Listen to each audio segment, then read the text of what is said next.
As Harris continues to surge in the polls in what for now remains a tight contest against her Republican rival, former President Donald Trump, the DNC in Chicago will literally be her crowning achievement, becoming just the second woman and first black woman to be nominated to lead a major party ticket in the United States.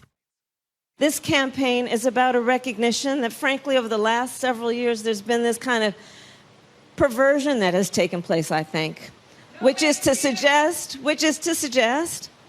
that the measure of the strength of a leader is based on who you beat down, when what we know is the real and true measure of the strength of a leader is based on who you lift up.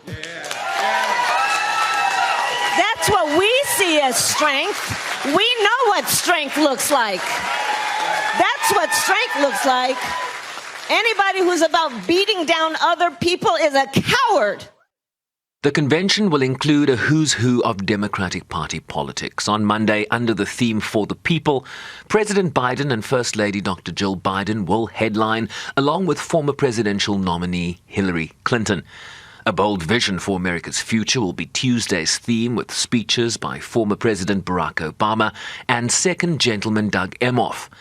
Wednesday's A Fight for Our Freedoms will see former President Bill Clinton speak and Governor Tim Walz accepting the nomination for Vice President, culminating in Thursday's big night under the theme For Our Future, when Harris makes her historic acceptance speech. To be one of the youngest delegates here, it's, similarly unbelievable. I think it's something that speaks a lot about Vice President Harris is that she makes young people want to be involved. She really inspired so many folks to be here.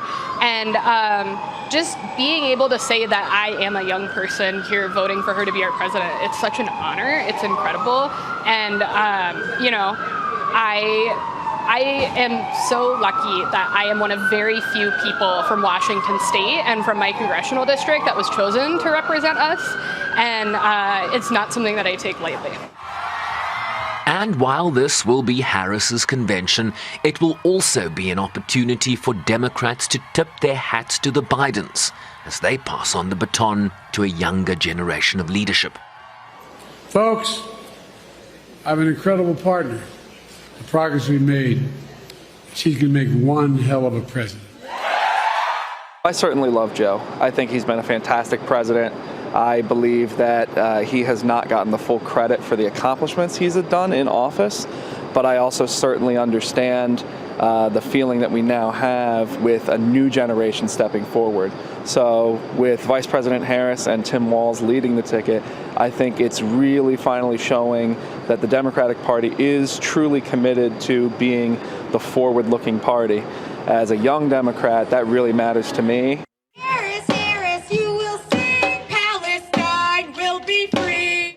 And while there will be much to celebrate inside the convention venue, protests outside are part of the tradition of political conventions in the United States, with the pro-Palestinian movement front and center this year.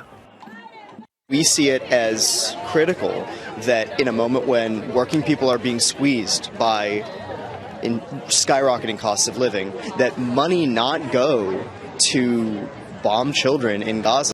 We're going to hit the streets and we're going to be pushing on all these messages and also tying the message of ceasefire, the message of an arms embargo to other progressive policies that people are going to be there demanding from the Democrats. We really want to see policy changes around Israel, not just words, not just lip service. As Democrats celebrate in Chicago, Donald Trump will seek to counter that narrative with a swing state blitz this week.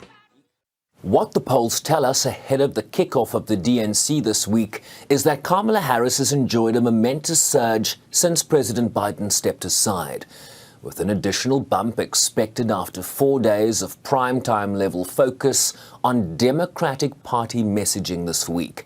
It will be a fitting and historic coronation for Harris that no one quite imagined just 29 days ago. And despite the whiplash the last few weeks have represented in American politics.